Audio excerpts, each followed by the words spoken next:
Did you like my hat? I do. Thanks, Chuck. I don't.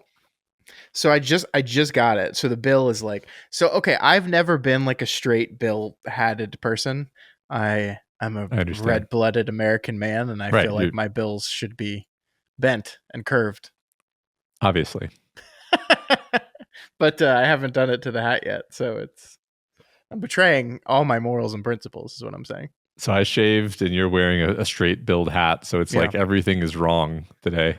Also, my wife is like standing in the kitchen right now, just like looking at me judgingly, and I don't know for which part of the things that I just said I'm getting judged on. So all of it, she says, all of it. Everything you said is completely reasonable, Scott.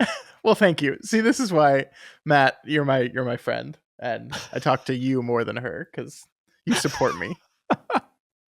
Support, enable.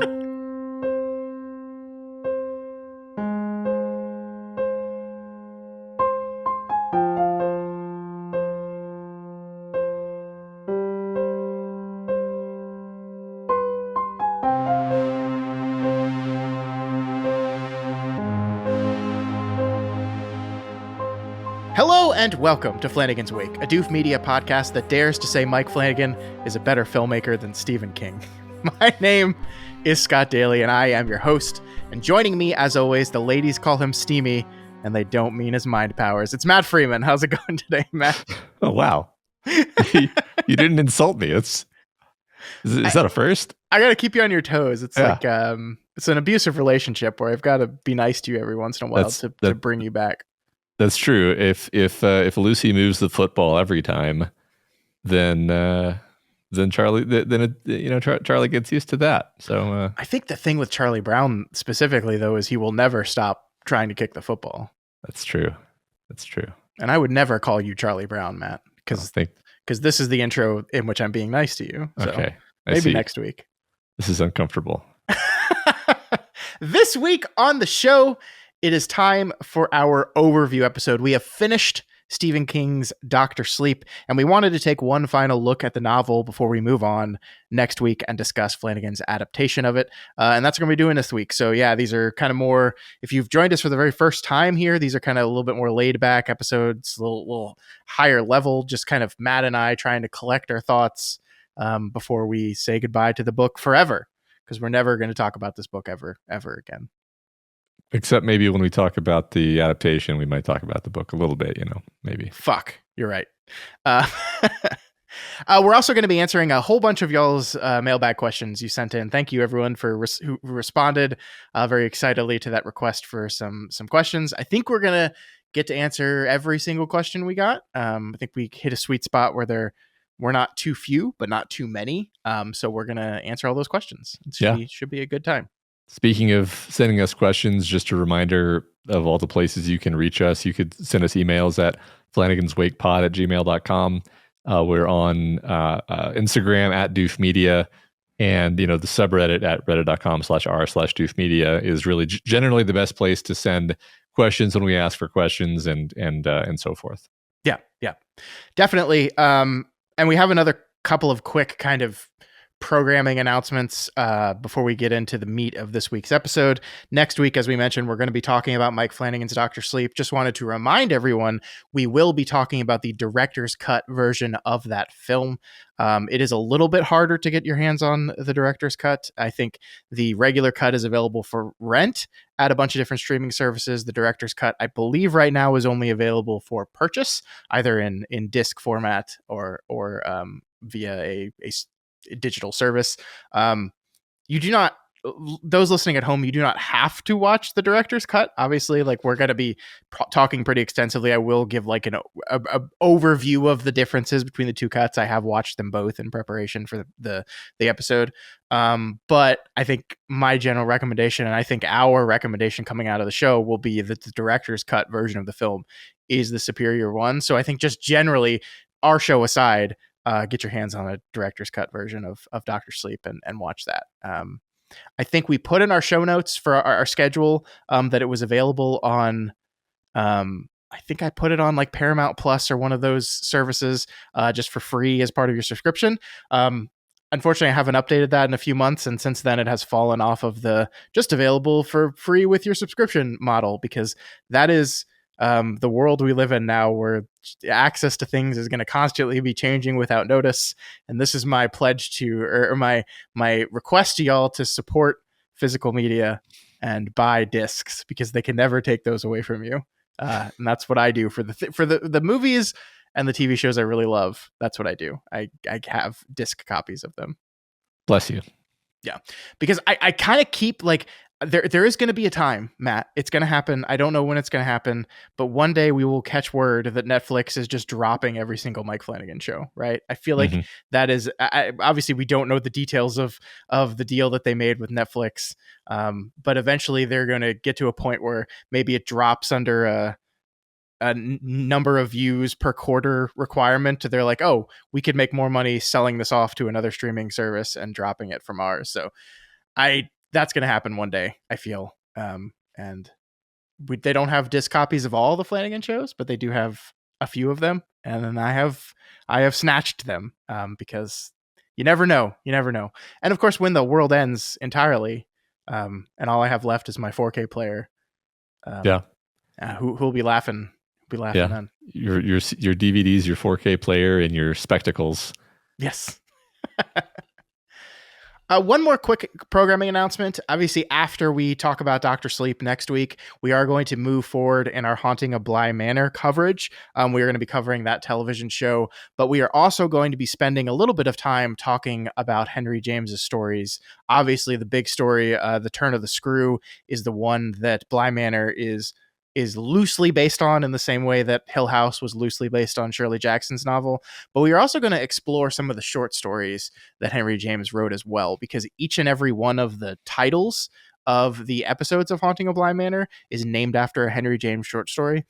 Going to be entirely honest with you folks, I have not read Henry James. I think I read The Turn of the Screw. I've not read anything else. So I don't know if this is just a fun thing Flanagan did and the episode itself has literally nothing to do with the short story and we're not going to get any knowledge or gain out of this whatsoever.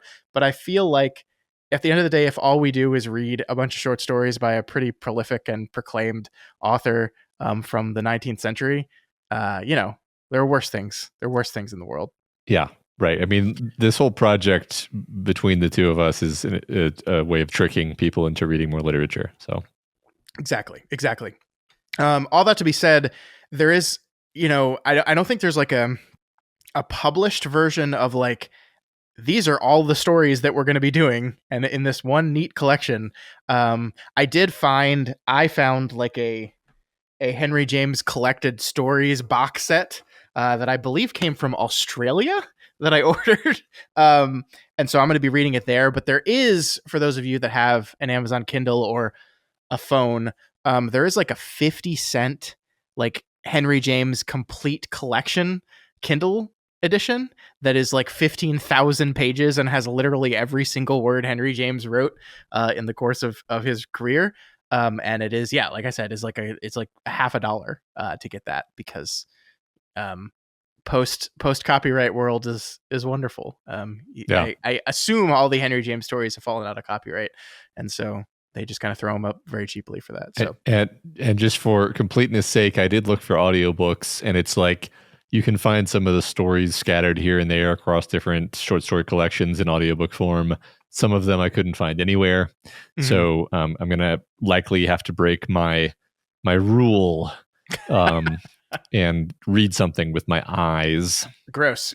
Yeah, I mean, I think The Turn of the Screw is probably the one you'll be most successful in finding an audiobook for. I think it's essentially a novella. It's like 100 and something pages, and is probably one of his most well-known stories. So that's, I think but yeah, I think we're going to get really into the weeds with some of his short stories here.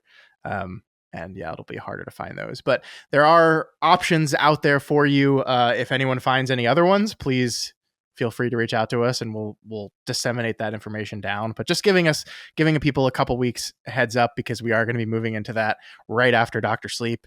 We're going to spend one entire episode talking about The Turn of the Screw. And then after that, we're going to spend a few episodes talking about just a handful of the short stories. If you want to know which we're covering when, you can always check the schedule for the show that is linked in the show notes of every single episode. It's a Google Doc that will break down every single episode, what we're doing, when it's coming out, and all that good stuff.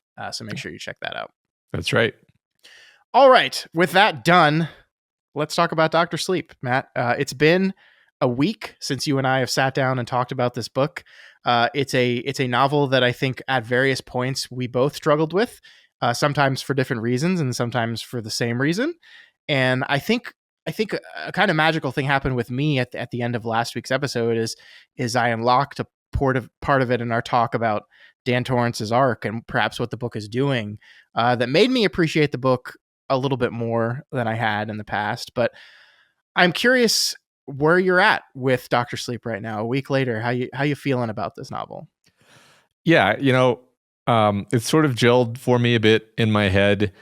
It's definitely not, in my top half of King novels in terms of how much I like it if I had to rank them.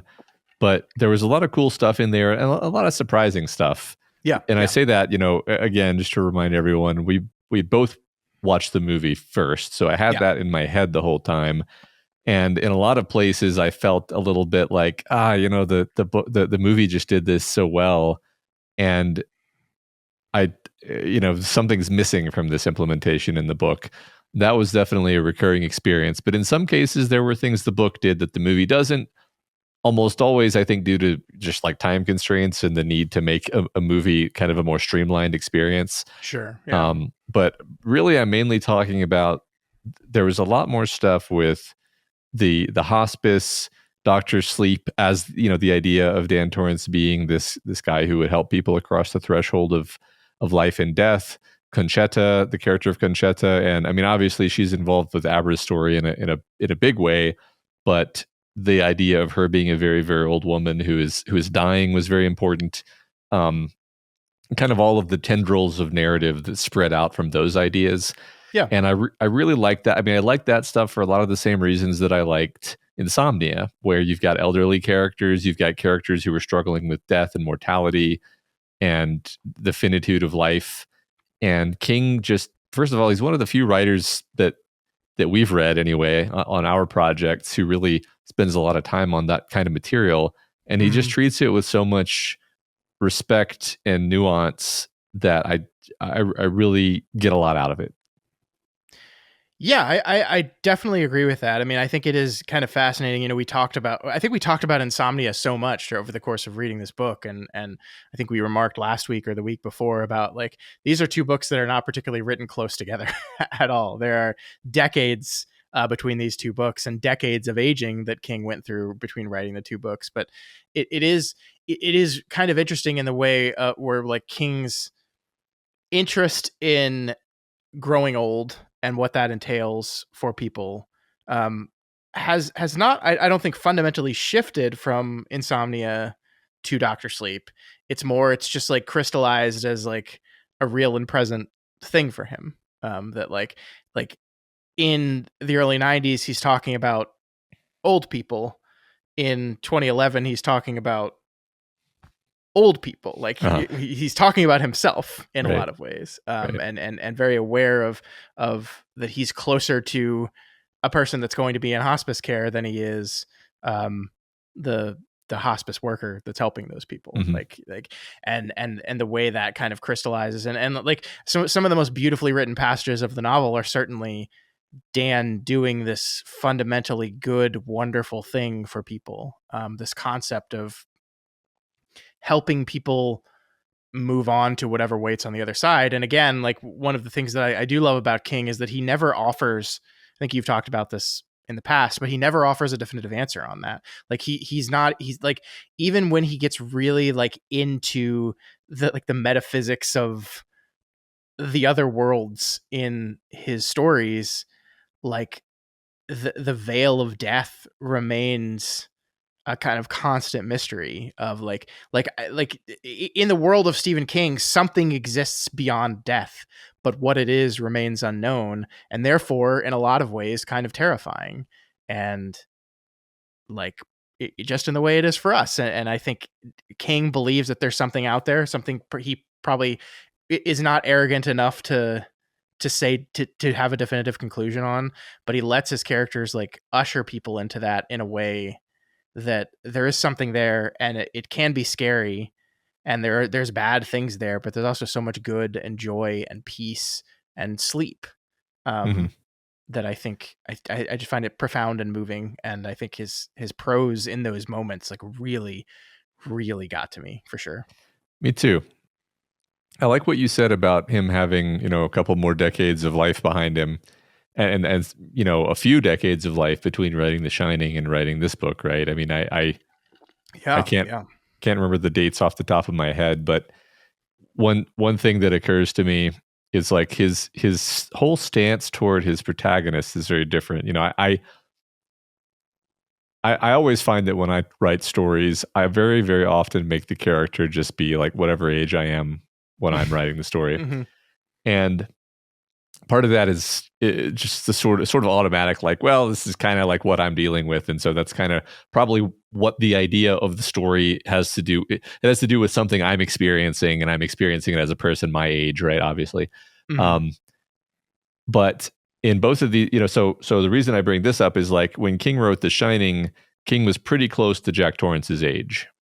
Yeah. So he's kind of writing about himself. He's kind of writing about a writer who kind of thinks that he's a piece of shit. Or let me be more like realistic. Like he's very aware of his own flaws. Yeah. And he's giving himself a really hard time about his own flaws, and he's like distilling all of those flaws and putting them into this character. And maybe kind of what we're saying with The Shining is almost like, okay, he's super flawed, and in many ways he's quite awful, but is he still capable of being redeemed? And that book ultimately says, yeah, he's still capable of being redeemed. But ultimately, it's a book that's very hard on Jack Torrance, because I think Stephen King is being very hard on himself. This is a bit of projection I'm doing, I admit. But I'm setting this up so that I can then say the way that he approaches Dan Torrance is like so compassionate. Yeah. It's like a much older man having compassion for the struggles of a much younger man, Yeah. It's like him looking back and being like, man, I feel like I feel so much for someone who is in this position of struggling with these burdens and doing their very best despite the raw hand they were dealt. It's a completely different like perspective, even though they are, quite intentionally two very similar characters in a lot of ways. Yeah. No, I think that's brilliant, actually, and I love that comparison. I think what it results in is, I think, something we pointed out many times over the course of the book that we maybe even perhaps struggled with at times. This idea that the opinion of the novel is that Dan Torrance is this incredible, wonderful, near perfect human being, and it's so interesting that like the book puts Dan in these situations where he's constantly kind of being tested and having this internal pressure on himself. And I think one of the reasons why we perhaps never felt that like acutely is because we always felt like the opinion of the book is that, no, of course he's going to do the right thing. Of course he's going to get out of this. He's Dan fucking Torrance. He's shining Jesus. And he's going to be awesome. And I think it's because King, just as you said, King is so in love with this guy that he doesn't actually want to make a book about the trials and tribulations of kind of a shitty scumbag 40-year-old that has now gotten himself to a point where he's in recovery. He loves this guy, and he thinks he's great, and he thinks he's and like I think King has such a positive and warm outlook on recovery and on AA and that program in general, because it helped him so much and was such a key part of his getting back to himself and his recovery and his saving his life, essentially. That to actually like, I feel like maybe he's just like holding back a little bit when he puts Dan in these situations where Dan could be as shitty as Jack is. He's just pulling his punches just a little bit because he feels for Dan and loves Dan and has these very warm opinions of Dan. I think that's right. And I think that it in my opinion creates a book that like I enjoyed at the end of the day. And I like us finding out this thing about that the Dan's arc was actually one of not change, but of just self realization and self actualization. But it does create a book that's a little bit softer in a way that I kind of like King the most when he's I like him. I like him being like a fuzzy like sentimentalist a lot, but I also like when that fuzzy sentimentalism comes out of a lot of sharp cruelty. Some of my favorite books of his are when he does that, and this, it's so ironic I'm saying this because there's terrible, awful, horrible stuff in this book, but this book feels a little bit softer, Yeah. at least from the protagonist perspective. I think maybe one way I would put that is it lacks a certain tension because you're never really worried about about Dan Torrance. Yeah. You're and we're only mildly worried about Abra. There's certain elements where it's like Abra is kind of getting dark. But I don't again, it's hard to separate out what because you watch the movie versus what you feel from the book. But I just for whatever reason I never really felt worried that Abra was going to, become evil. It just wasn't a salient concern. Again, I felt the most tension because I didn't know who was going to live and who was going to die.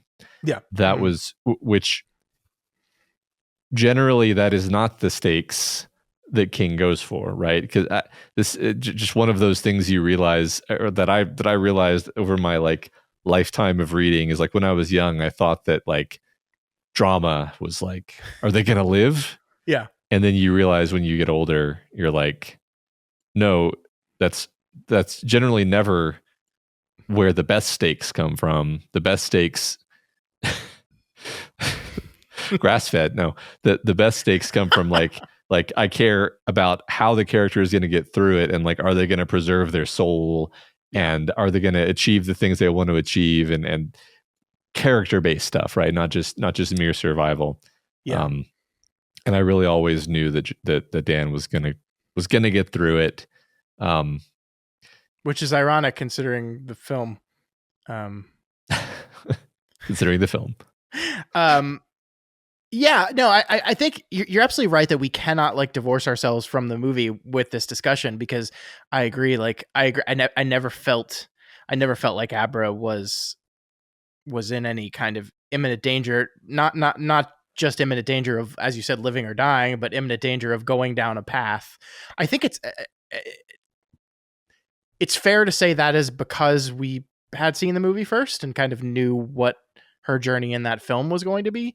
But I do think it's almost a fair critique of the book to say that King does spend a lot of time setting up this should we or should we not be worried about Abra, and then never really tests her in that way. There is no part of the resolution of the story that puts any kind of onus on Abra's behavior, good or bad. I mean, it's not to say that there isn't character work there. Obviously, the final moment of the book and the epilogue is Abra wrestling with the fact that she does have this darker side to her. But that's not really dramatized in the story itself. It's just kind of this thing hanging over the story. And that's an interesting choice ultimately that I don't know if I fully like. I like Abra as a character. I want to be clear here. I really do enjoy her. I enjoyed my time with her a whole bunch. This time more than the first time I read the book, certainly. But I did find that an interesting just storytelling choice of that we spend a lot of time on these things. And then I was actually moving into the final section. I was struggling to remember, is this going to be a moment of temptation for Abra? A moment of, oh, is she going to step too far? Is she going to go down a path that maybe takes a little bit of her soul or any of that? And none of it happens. Obviously Dan gets his moment. But there is no moment like that for Abra. I'm just I think this can somewhat segue into a discussion of its functionality as a sequel, maybe, because I keep thinking as a point of contrast. I'm going to spoil the ending of The Shining here. I mean, we've been talking about The Shining, but I'm going to go very detailed. I'm just mentioning that. Sure. You've got this moment where Jack, possessed by the hotel, has chased his son, who he loves more than anything, till the end of the hallway, and he's got the roque mallet and he's going to beat him to death. And his son says something that starts to get through to him. And the ghosts, they cause him to smash his own face with the roque mallet until it's like a pulp. And the ghosts completely win, essentially, in that moment. They've just taken him over, and he's staring at his son with his face just this mask of pure gore. It doesn't even look like him anymore. And then Danny reminds him of the boiler, and it's the ghosts that bring him down to the boiler. Yeah. And Jack's last little shred of resistance is to not dump the boiler, right? That's the closest thing we get to. I mean, it really is a moment. It's his moment of redemption, of just like holding on for 1 second, of retaining some control. Everything so like take that snippet that I just said, incredibly dark, incredibly dramatic.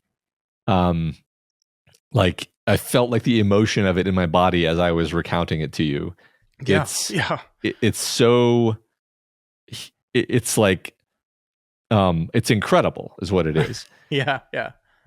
And then in this book, compare the climax, it's just a completely different tone, right? It's I think we talked about this a bit, like it's more of an adventure. It feels more like an Indiana Jones movie or something, where you're never really that worried about what's going to happen. And certainly, our hero doesn't completely lose himself and smash his face into a pulp, or nothing even like on that, in that part of the spectrum happens, right? Yeah. And that's not me saying like therefore it's bad. It's just like not like very, very, very different thing that we're doing with these two stories. Yeah, I think a couple weeks ago you made a comparison that The Shining is alien to Dr. Sleep's Aliens, and I think that's such a perfect apt comparison, because you're right, they're almost two stories operating in separate genres. And like obviously you and I both really like Aliens, so like we're not saying that the choice to shift the genre in and of itself is a mistake. Right. Obviously not. But you are definitely right that like it's so interesting that King, we talked about this at the very, very beginning of these episodes when we were just starting the book, that King chose this book to go back to, that this is a true sequel he was going to write. He doesn't do this very often. He was going to go back to this character. He's going to go back to the story, and he was going to say, okay, let's find out what happened to Dan Torrance, which is an interesting little crumb of a story to go with, is what happened to this kid. This kid survived this thing. Now he grows up. What happens to him? And like from the opening of the book that establishes him as a drunk fuck up who steals money from a mom, and leaves her kid that he knows is being abused, to die, essentially. And like you could walk out of that section of the novel going like, oh yeah, we're in another fucking horror story. And we're doing Alien again. This is going to be dark. It's going to be ugly. It's going to be mean. And then the book like dramatically shifts gears into the Aliens type territory, where it is much more of an adventure. It is a softer story. It still has darkness in it, like stuff with the baseball boy, certainly dark and disturbing and awful. The True Knot are monsters in the truest sense of the word. But yeah, the tone of it is so different. You're so right. Like we talked about how much we loved the final moments of the ending last week, which I did. Like the Abra and Dan teaming up to push Rose off the platform, and this dramatic turn that is this very kind of mundane death was a really powerful moment, and I appreciated it and I liked it. But yeah, I mean, I think you're so right. I appreciate the detail of the comparison, because it is nothing like what the conclusion to The Shining was at all. And it is fair to say that The Shining made me feel stuff on a level that this book never did. Or the feelings I had were different, and that's okay. Like I don't need. I mean, this is one of the questions I wanted to ask you. Like, is this a good sequel to The Shining? Right? Like, I think that's a fair question to ask, and I'm asking it without really an answer in my head, honestly, because I'm like, it's a pretty good book. I liked it. Okay. I have some frustrations with it. I don't think it's as good as The Shining on like any level. But like as a sequel, does it work? I don't know. Yeah, I think the answer has to be something like it works in the same way that Aliens is a good sequel, while many people say it's a borderline betrayal of Alien, right? Both Sure. things. I think both most people love Aliens, and I think most people would also admit that it is kind of a clash with the movie that came before it, and I think that's often how it has to be, because I mean, so just almost like full circle here, when we first heard as youngsters that they were making a Shining, that Mr. King was writing a Shining sequel, you're just like, what? Like that's just like the last story in the world that needs a sequel. That's just Yeah. doesn't make sense. And then it's like, well, for it to make sense, it has to really be different. It has to be something different than The Shining. Yeah. Um, Yeah, I do recognize the irony of like I guess we'll call it a complaint here, is that if he had just written a book that is just The Shining again, the complaints I would be making of was like, why? What is the point of this if you're just doing that whole thing again? Except this time it's Dan instead of Jack. Like that Yeah. wouldn't make a lot of sense. And I do like like the poetic beat of one book being about alcoholism and the other book being about recovery, and therefore they necessarily have different tones. That makes perfect sense to me. It does. But yeah, I think I tend to like the sharper, meaner, Yeah. crueler Well, stuff a little bit more. it's just The Shining is just such a more memorable book. I mean, the one, there are some exceptions where I would say this book has, you know, really memorable things, like the antagonists. The Rose the Hat is a very memorable Sure. antagonist. You know, I think all the True Knot, like the idea of the True Knot is like we kept calling them vampires, but they're just like a really fun, fresh twist on vampires that is going to stick with me in my lexicon of horror creatures. I continue to love the way that they are simultaneously totally psychopathic monsters toward the rubes, and yet they really do seem to genuinely love their own kin, their own in group, their people. There's something really interesting about that, and I continue to enjoy that and appreciate it. I do too, and it's really great because King does and has like created monsters that are just unapologetically monsters, that they don't have any complicated underlying humanity to them whatsoever. Mm-hmm. And yeah, as we talked about many times over these last few weeks, he never does that with these guys. It's almost like every moment that he reminds us of their monstrosity, he has a beat following that that reminds us of their humanity. And I just, that is one takeaway that I will definitely have about the True Knot, is I find that utterly fascinating. And I think looking at like, I think if he's going, like we talk about this as a book about Alcoholics Anonymous, a book about recovery, a book about sobriety and the struggles of it, I think making it a True Knot that is kind of a representation of hedonism and of addiction and of substance abuse, essentially, like, but then insisting throughout it all that they are still human, I think makes perfect sense, because that is just that. It makes total sense to me that King really wanted us to drill that into us, because he's like, look, the alcoholics out there that are completely taken over by this disease, they're going to do some terrible, shitty, horrible, even monstrous things at times, but like they're still people, and like we can never forget that about them ever, because not to say like, oh, the True Knot deserve our sympathy. No. What I mean is like that this can come from anyone at any point, anywhere, and he doesn't want us. He doesn't ever want us to lose sight of that ever. That a monster does not have to be full monster to be monstrous.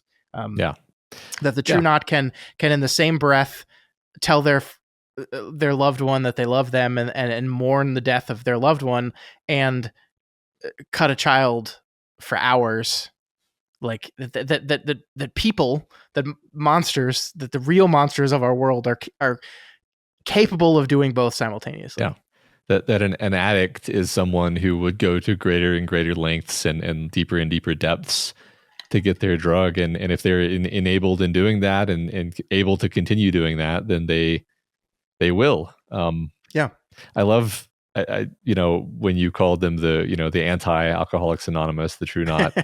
I think maybe a commenter, maybe this was even a discussion question answer, maybe it was just a comment somewhere, someone pointing out that you introduce yourself as Dan T, right, in Alcoholics Anonymous. You don't give your real name, and then in the True Knot they also don't use their real names. There's all these just clever parallels where it's like, well, okay, the names aren't clever. Let's not say clever to any of the.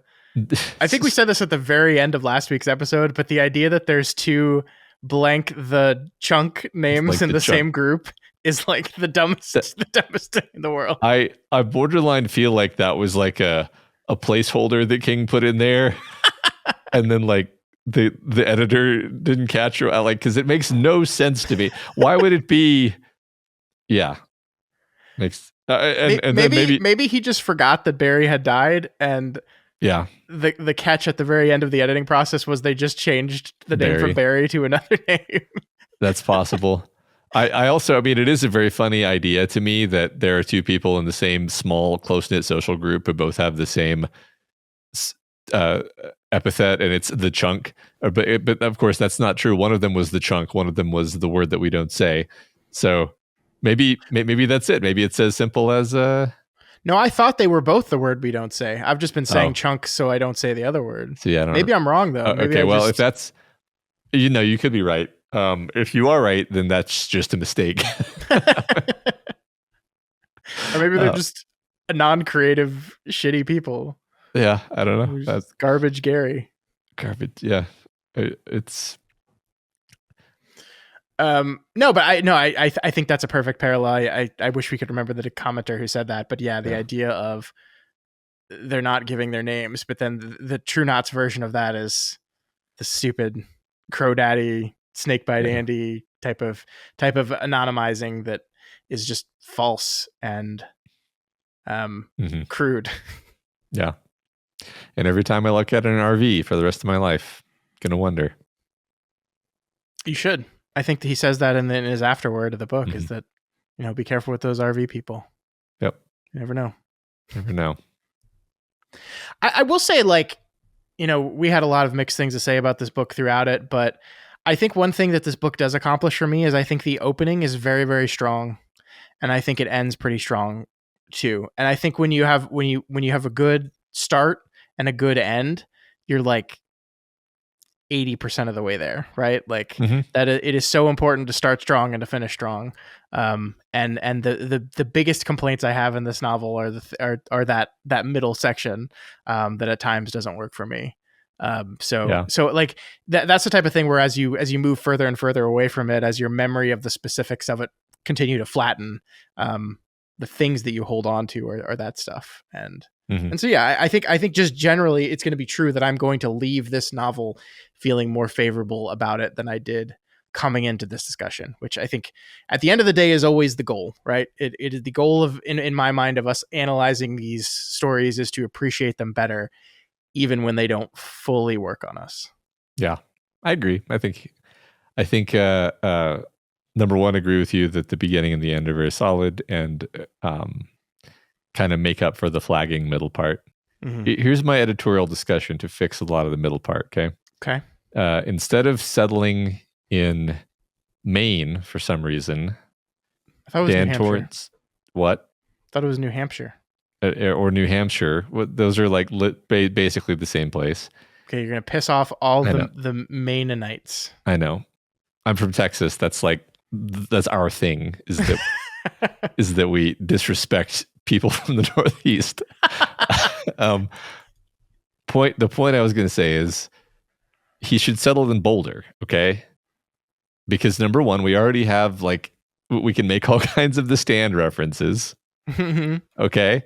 And then if he's in Boulder and Abra's family is in Denver, let's say, you don't have to drive 3 days to do every single thing that happens in the book. Yeah. Okay. Like so much of the book is like, okay, in this high stakes dramatic moment where there's a ticking clock, we have to drive across 6 states. Yeah. It's like, no, just have it not be so like, I know you have to get back to the Overlook. I appreciate that. That's a valid thing to do, to want to do, but just have everything. Why did it need to be in New Hampshire and Maine? Yeah. It didn't. It didn't. It didn't. No, that's a good point. I mean, there is part of me that likes Dan's return to Boulder, and the emotional like weight of going back to his old neighborhood and seeing how much has and hasn't changed. Like I think those parts of the story work for me. But I agree with you. I mean, we complained about this a few times that it's just like the amount of traveling, and we got to get here. Like we need characters to be at X, Y, and Z, and so we're gonna have to get them there because we're all spaced out and far apart.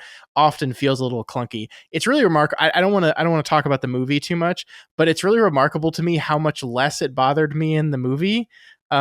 Considering it's essentially identical, and like the only change for the baseball glove part in the movie versus the book is that in the movie they inexplicably drive to to get the baseball glove instead of take an airplane. They drive for like 2 days to do it. And for whatever reason that I maybe we can spend some time dissecting next week, that bothered me less than the kind of silly clunkiness of hopping on an airplane, grabbing a baseball glove, and then flying back. I have no idea why, but it did. Well, I almost there was a moment when we were going through those chapters where I almost like interrupted and said you'd made a mistake, because I was remembering the movie where they drive, and I think it was just like they're going through all this effort to be anonymous, and it's sneaky. They would never buy plane tickets. But they did though. They took a plane. Exactly. In the book, they took a plane. Yeah. It's ridiculous.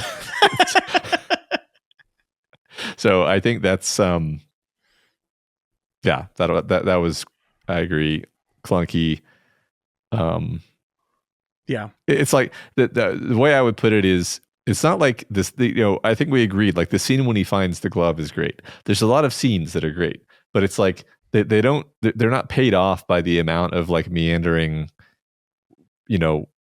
connective tissue that has to come between them. I've said this too many times now. I'm going to stop repeating myself. That's what I didn't like about the book. I've said it. I'm done. Yeah. And of course, everyone knows what I didn't like about the book is Abra Palpatine. Yes. Somehow Abra Palpatine returned. I did want to talk about one other thing before we move on to discussion questions, though. We had an email a few weeks ago, and I forgot to bring it up, but I think this is a good enough time to bring it up, from a listener, Paul T. We talked about, I think I forget which episode, about perhaps The Shining as like a metaphor for like the queer experience of a person, dealing with their parents, recognizing this part of them, but not wanting to accept it. And we had a listener email us in response to that. That The Shining could perhaps work as a metaphor for autism spectrum. What does the D stand for? That is a disorder. Disorder, yeah. And I really liked that idea. I had not thought about it that way, but I really liked that idea. So Paul here says, I've always seen having some kind of shine as being a bit of a stand-in for autism and its spectrum of disorders, especially how King describes that many parents of older generations would see behaviors in their children and just ignore them or hand wave them. Kids affected tend to see this and learn how to hide or mask that part of themselves because they see how it makes their family and lots of society in general uncomfortable. Parents of more recent generations tend to not ignore these symptoms and are more likely to take action for their children, getting them the help they need to be themselves and navigate the world, similar to how Abra's family, at least initially, don't ignore her abilities, but instead seek out help to understand her better. In direct contrast to Dan's childhood, and he had to find other ways to deal, like drinking alcohol. Paul goes on to say he can't say whether this is like an intentional metaphor crafted by King, and ultimately it doesn't matter if it is, because I like it. I think it works really well, actually. I think it fits pretty perfectly, in my opinion. Yeah, I like that a lot. Especially the element about, your parents noticing behaviors and you seeing their either disapproval or discomfort with it, and learning to mask it while still having the underlying issue that's causing the behavior. Yeah, that works really well. Yeah. Except this won't work, Matt, because as we know, Bradley Trevor, the baseball boy, got the measles. So he did not have the MMR vaccine. And as everyone knows, that is what gives children autism. That's right. Well, You're right. Checkmate. I'm trying not to go into a whole rant. We're not going to do it. We Yeah. don't have time for it. But we don't Jesus don't Christ. we don't have time, Scott. Let's move along. Let's move on. So I mean, I think we're about to kind of end our talk on Dr. Sleep a little bit here, with the exception of some of the questions we got in our mailbag. But I'm glad we did this. I think we had a little bit of pushback from some of our listeners about how we were being a little bit more negative than normal, and I think we acknowledged that many times throughout the course of the book. I think I tried to acknowledge that for y'all at the very beginning, that this is not a book that I like unquestionably love. I have very complicated feelings with the story, but I think Stephen King remains my favorite author, and even when my favorite is batting under 200, like still pretty impressive. So yeah, for sure. Yeah. And the result of it was a absolutely incredible movie that we get to talk about next week. So can't complain too much. Yeah, that's the thing, and we'll talk, I think, a lot about like how Flanagan saw something really special in this book that maybe if I were left to my own devices, I would not have seen. And he kind of pulled that core out of it and then transformed it into a really, really great movie. Yeah. I don't want to spoil next week. Like, it just 1,000 things just popped into my head as you said that. I agree completely, and it's kind of remarkable what he managed to do with that movie. We'll talk about it. Yeah. Yep. Watched it again just yesterday in preparation for our upcoming episode. Loved it, of course. Can't wait to watch it again before we record next week. But all right, let's move on to our mailbag. As we said, we got a fair amount of questions. These questions range the gamut from specific to Dr. Sleep, specific to Stephen King, to specific to us, to just general, hey, we want to know what you think about stuff. So I think I tried to order them as well as I could, but I tend to lose focus on that as I go through. So we'll see. We'll see how this goes. Yeah. All right. So let's start with this first one from Busy Dad 82. They say, here's a really specific question, and admittedly, this might be too far removed by the time you get to the mailbag episode. You spent some time with Snakebite Andy's final moments, and there was a line that really stuck out to me. You didn't talk about it, but I couldn't get it out of my head since finishing this week's reading. She says something to the effect of, we are the humans, you are the rubes. What do you make of that line? And then Busy Dad goes on to say, my initial thought was one of predator and prey, because she says that they would do the same thing if they were in her shoes. Then I thought about it further and thought it was closer to a sentiment referring to class, because they think of themselves in a similar way to the super wealthy, have a way of being detached from the rest of humanity. But a part of me thinks I'm missing something, and that there's likely a connection to what you were talking about in regard to the addict's justifications for their addiction. What do you think of this line? Yeah. I'm so glad you asked this, because we did not spend any time on this line at all. But I think this is just, in my opinion, kind of part and parcel on what it takes for a person to do a truly monstrous thing to another person.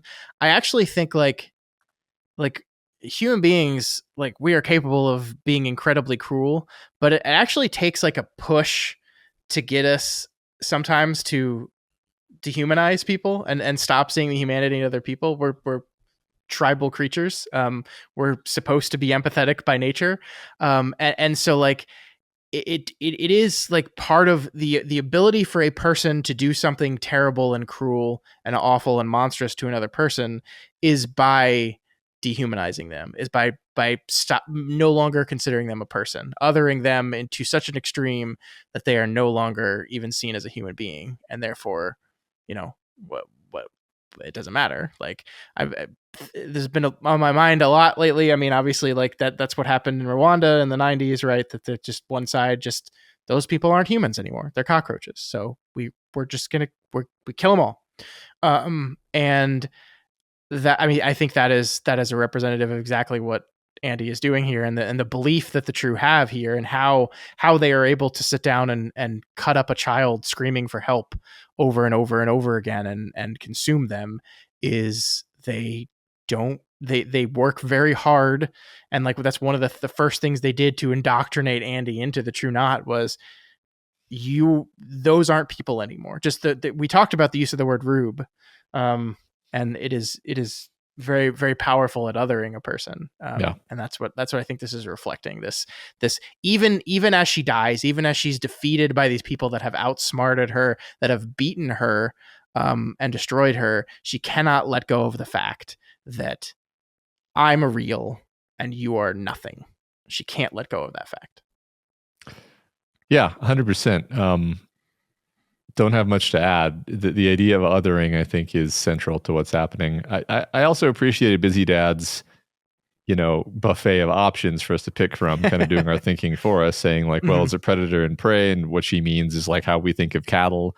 It's like I don't lose a lot of sleep over eating a hamburger, although maybe I should. Yeah, but you also don't like I think maybe you would lose more sleep over eating hamburger, Matt, if you had to walk out into a field and like stab the cow and then maybe slice the meat off the cow. And I like, maybe not. Like, I mean, we obviously have been doing that for thousands of years, but I mean, the messed up thing about like me specifically is I was bothered by, like the suffering of the animals, and I was vegetarian for a full 2 years, and I was just like really unhealthy the whole time. I never figured out how to do it right, and I just stopped being vegetarian at some point. And then just it's almost like once you stop being vegetarian, it's like you have a choice of being like, all right, either I'm going to continue to feel bad about letting myself down forever, or I'm just going to choose to not think about this anymore. Which, I only mention that to say does feel very like what the True Knot have done here, where it's like, look, you can either make yourself miserable, or like, since you're not going to change your behavior, you're going to keep eating the kids, just tell yourself a story about how they don't matter and don't think about it too much. Yeah. No, just like I did with the cows. I agree. I mean, I think, I've seen all the documentaries about meat processing and the horrible, horrible things we do to these animals. And I've made a conscious decision to ignore that and continue to consume animal flesh. So yeah, I mean, I do not hold myself up as better or exempt from this kind of think, for sure. I would like to think I would draw the line at eating human children. But we haven't been tested yet. So right, as Snakebite Andy says, if in her position, you would do the same. Yeah, I don't know. I think it's interesting. I appreciate the question. I think we kind of gave a few different possible answers in there. Yeah. Bent Westward says, not sure if this has come up in the discussions, but I'm going to make a leap to further connect Dr. Sleep and The Shining to the Dark Tower. Torin is the Dutch word for tower, the name that was originally used by Calvin Tower, whose real surname was Torin. He's described as a third-generation great-grandson of Stephen Torin, suggesting a lineage connection to the tower, both symbolically and perhaps metaphysically. Goes on to some Dark Tower spoilers here, which we won't get into, but the point here is that the main character of The Shining is Jack Torrance and Dan Torrance.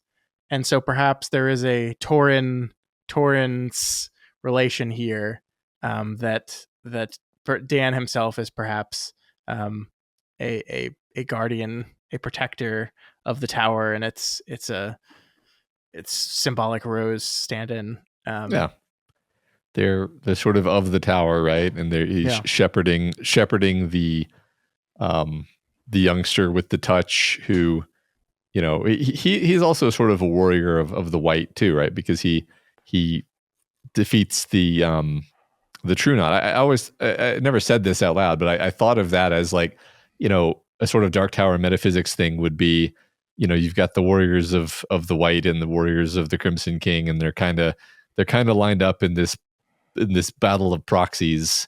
Yeah. And taking out the True Knot is just like an objectively good thing to have done, everything else aside. So in that regard, he is a servant of the white, I would say. Yeah. I like it. Cool. All right. Next, DoFan 2025 says, I feel like Dan stopped roaming near Abra, and it was the family bond that helped make that decision. Am I way off base? So Dufan asked a few questions, so we'll do them one by one. That first one, uh, I think that the point of this question is to kind of draw some specific plot relevance to against our argument that Abra's relation to the blood relation to Dan is essentially irrelevant. Um, and I think, I mean, ultimately, like, I guess the answer to your question is yes, that was like ultimately part of what led him to come to Frasier and stop in Frasier. And that was part of the feeling he got when he came here was proximity to Abra, proximity to his family. But like, it definitely doesn't have to be that. And it is perfectly reasonable in the world of Stephen King and the world of The Shining for these connections to have no blood relation whatsoever. And just these people, special, different people are drawn to each other in these kind of ways. Yeah, right. I agree. I mean, if you just didn't have the element of family, you wouldn't feel like it was missing. You would just feel like, he was drawn to this other powerful girl who reminded him of himself. Yeah. And that's all it kind of needed to be. Yeah. The next question was, we all love Kingslingers, and we're glad we finally caught up so we can participate in the questions. We've also listened to a few select episodes of the Doofcast. Can you guys recommend one where you strongly disagree about a book, show, or movie? Even with your minor quibbles with Dr. Sleep, you even agree on those. We think it would be fun to listen to strongly disagreeing episodes. So this actually, there's another question right after this from Steve Living Room that asks, what is the biggest thing you two have disagreed about in a Stephen King book? So I think these questions are similar to each other. I think we'll try to answer both of them, right? Yeah. So you take a stab at this first. Well, first of all, these questions did lead to kind of a funny conversation with me and Scott where we tried to make each other mad and totally failed. Yeah. And it's just like we don't like. I don't like conflict. I don't think that there's such a thing as like being right about a book being good or bad. Like it's just like, look, like what did you get out of it? And if it doesn't work on you, I'm somewhat interested to find out why, but I'm also just like that says more about you than it does about me, and vice versa, right? So and that's fine. Like it's just interesting when we disagree.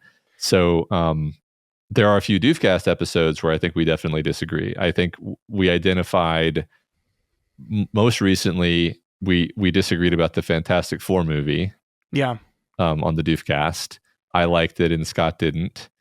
I think that's a perfect example of what you and I do, though, because like you really liked the movie, I really did not like the movie, but we didn't like spend the whole episode like fighting about the movie. Like I don't think even in episodes where we fundamentally disagree about this stuff, it's not going to be like a conflict-ridden, argumentative episode. It's mostly going to be like you making your points, me making my points, and then just being like, yeah, okay, like I'm not in this to convince you of anything, and vice versa. I think like I think there are times when people assume, perhaps because I don't like push you on something I disagree with you on, that I'm just like passively agreeing with you, when in reality it's just like I don't care enough to disagree or to fight about it. Like I think a great example of this, and I'll let you go into your other example of an episode, but a great example of this from Dr. Sleep is a couple weeks ago. You talked about the one things that you really did not like was when Abra left. You did not feel it was a character consistent moment when Abra left her friend's house and walked home, and that really bugged you. It really bugged you that she behaved that way. I didn't care about that at all. It did not bother me. I did not give a shit. And like I could have stopped the show and been like, no, Matt, I think you're wrong about this. I think that's actually fine.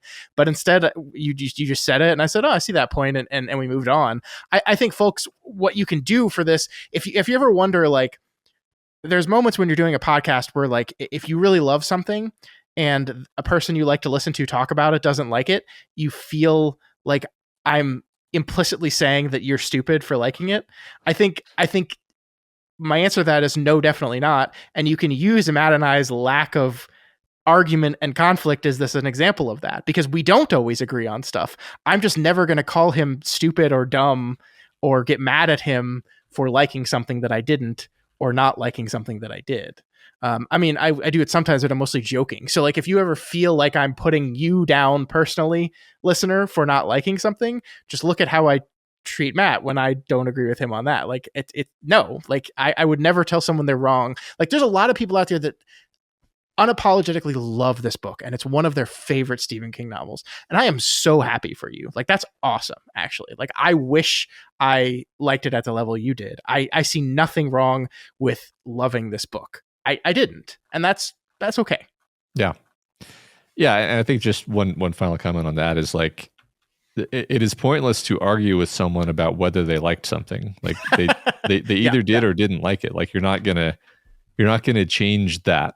At most, if you the only time that works at all is like you talk about what you liked and why you liked it, and then maybe they'll go, oh yeah, I can kind of see that, you know. And that actually happens a lot. Like very often we'll do like a book club book on our book club. We do it once a month for a million years, and I will be kind of lukewarm on the book, and by the end of the discussion I will love the book, and it's because we like found things that were fun and we like bounced them back and forth. But it's just it would be totally pointless to be like, oh, you didn't like it, I loved it, you're wrong, I'm gonna explain to you rationally why you're wrong. It doesn't work. I mean, there's some people out there, some critics out there that are like very good at like the fighting and argument and conflict ridden content thing. And that's just not really a game I'm interested in playing. Like I love both Siskel and Ebert, and I watched their show a lot when I was a kid. The parts where they got really nasty and snipey at each other were not my favorite parts. My favorite parts were when they both truly loved something, and like you could feel the energy in the room that they were both talking about how much they loved that thing. That was my like. Everyone seems to love Siskel and Ebert because they loved each other, but they kind of hated each other at the same time. I didn't like that part. And so I think that's kind of a reflection of how we approach all of this stuff. Yeah. So I interrupted you while you were listing other things. Did you have some others? Well, so the other one I was going to mention is like probably the number one show that we've disagreed about the most is Raised by Wolves, the HBO show. But unfortunately, I don't think we ever actually did a full episode on that show. No, I made you watch Severance, and we do an episode on it, and then you said you were going to make me watch Raised by Wolves. And then I never kept up my half of the bargain, because the show is so bad. So I like genuinely love that show, and it hurts my heart to hear you say that.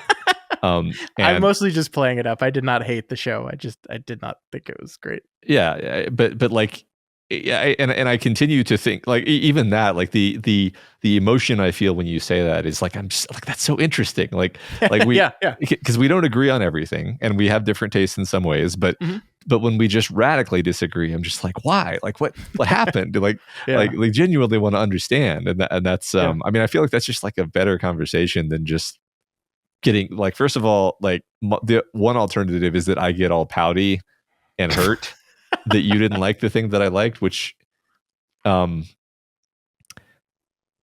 it's I don't know, it's much more fun to have a conversation this way. I couldn't find it. I couldn't remember any other episodes where we just really bitterly, just like you famously don't like Chris Nolan very much, and I'm not like a huge like Chris Nolan super fan, but I generally like his movies.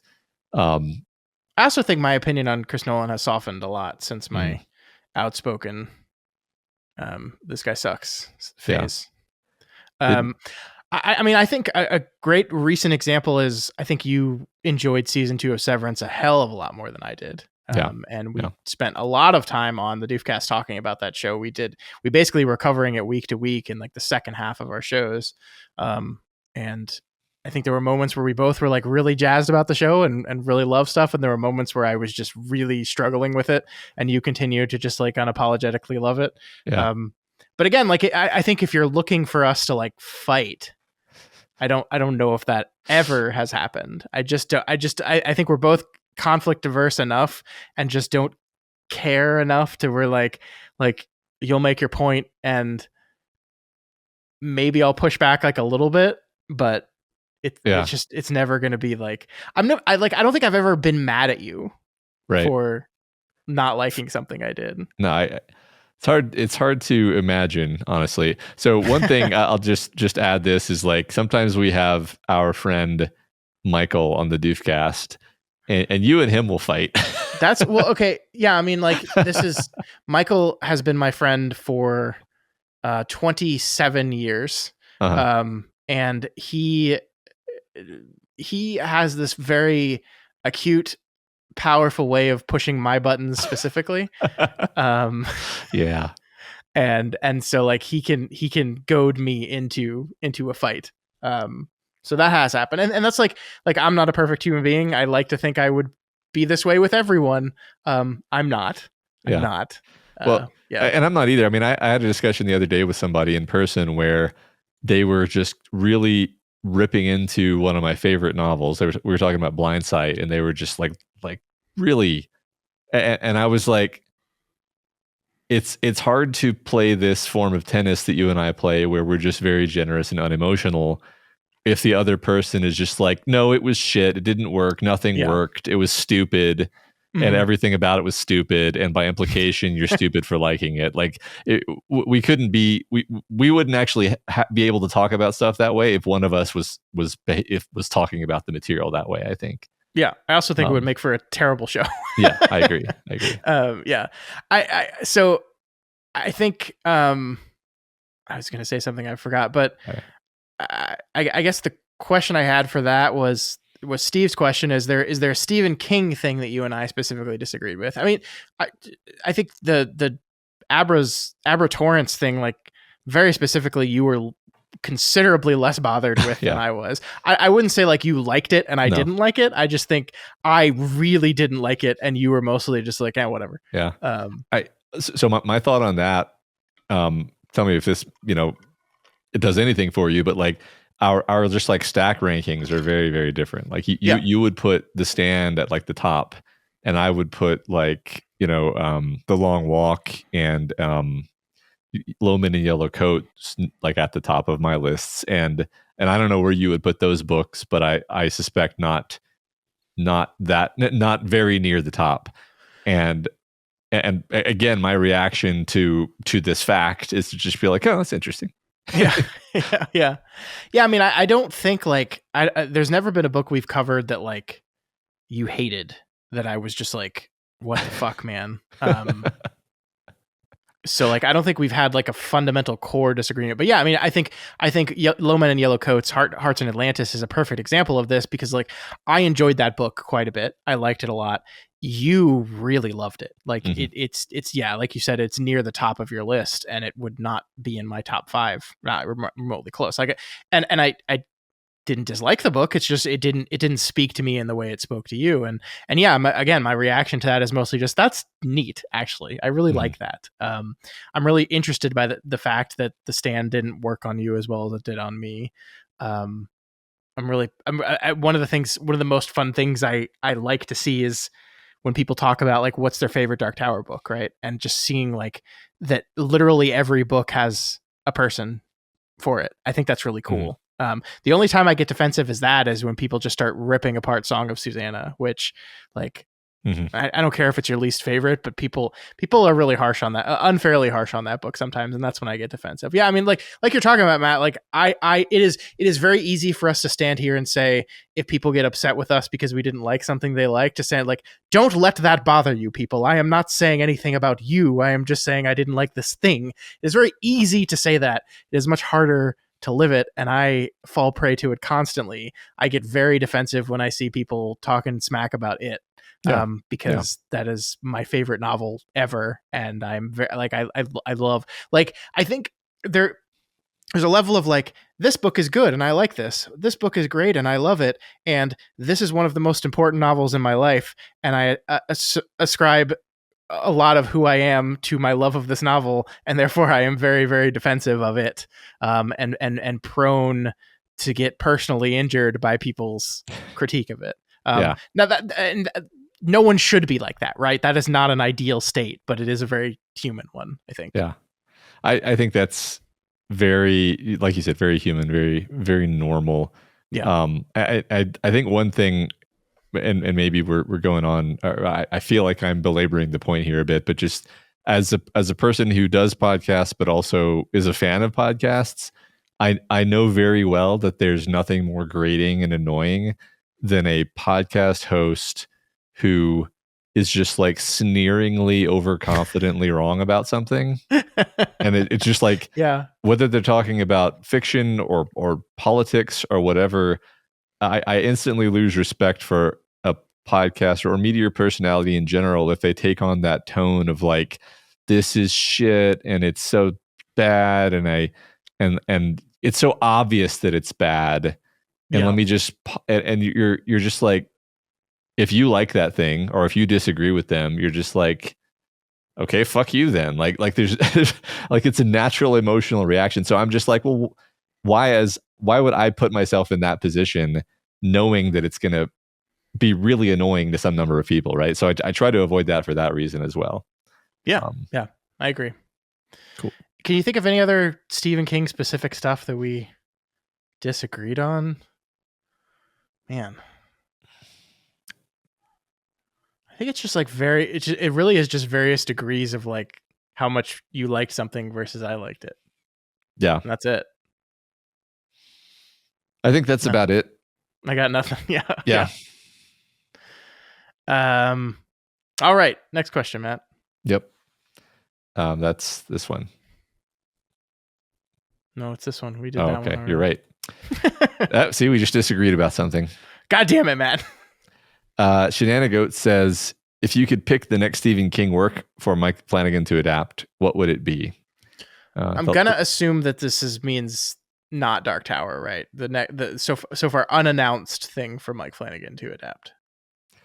I think that's probably a good assumption. I mean, and then do we also assume something that hasn't already been adapted, or are we allowing Mr. Flanagan to readapt something? Which, I mean, he's doing Carrie, man. Let's let him readapt. Let's let him readapt. I agree. Yeah. You got anything off the dome? Well, off the dome. I don't feel like this is a cheap answer. Off the dome answer is The Shining. Oh my gosh. My gut reaction to that is like, who would have the balls to do that? And I was like, oh yeah, Mike Flanagan, of course. Like, and it's a kind of gothic people bottled up in a house story that he has already shown himself to be fantastic at. So now that I've said that, hard to think of a better answer for my point of view. What do you think?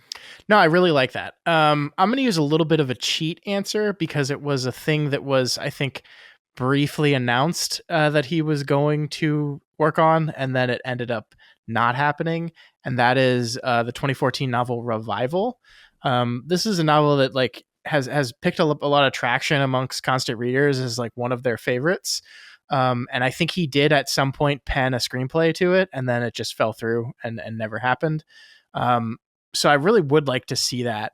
Part of the reason I would like to see that, and I'm going to get raked over the coals for this, is I don't like that book very much. I think the book has like a very strong, powerful ending. Like the ending is what people talk about most when they talk about that book, but I really didn't love it. And I need to reread it. I need to reapproach it and reevaluate it. And I also think it would be really interesting to see what Mike Flanagan would do with something like that, something that I didn't much care for.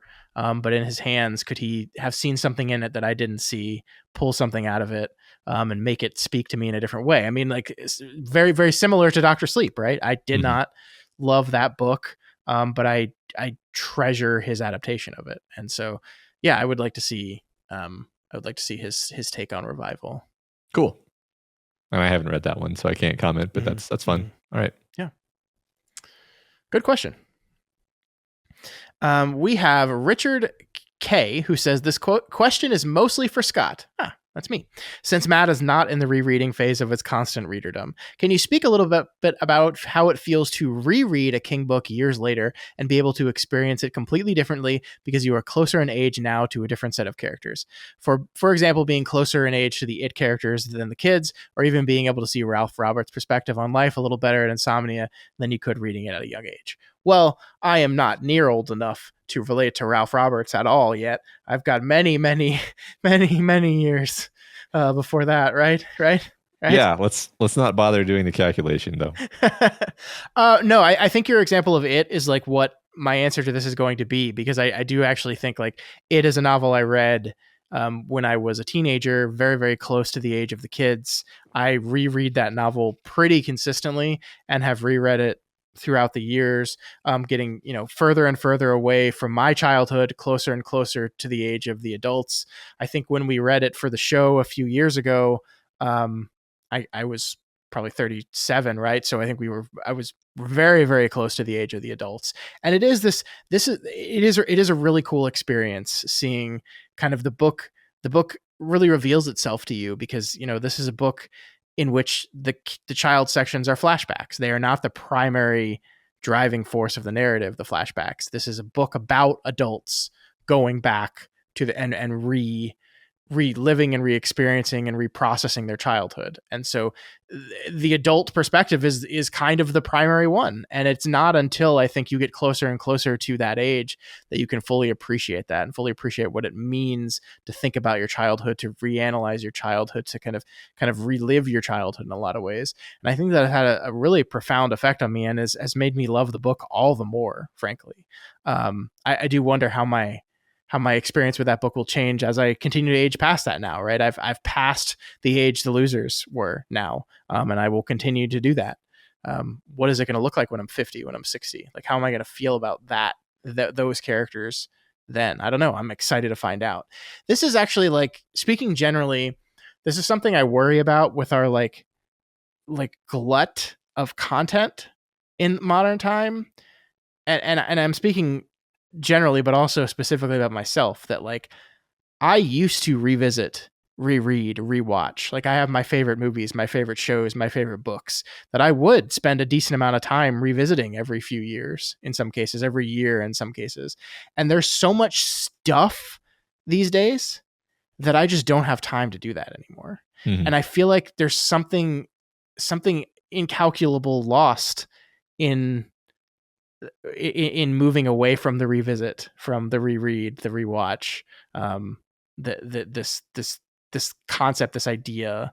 Like, cause when we were kids, like you had, even if you had cable, there were only certain shows on, certain movies on. Like, I watched the same episodes of shows over and over again. I watched the same movies over and over and over again, because there just wasn't that much stuff.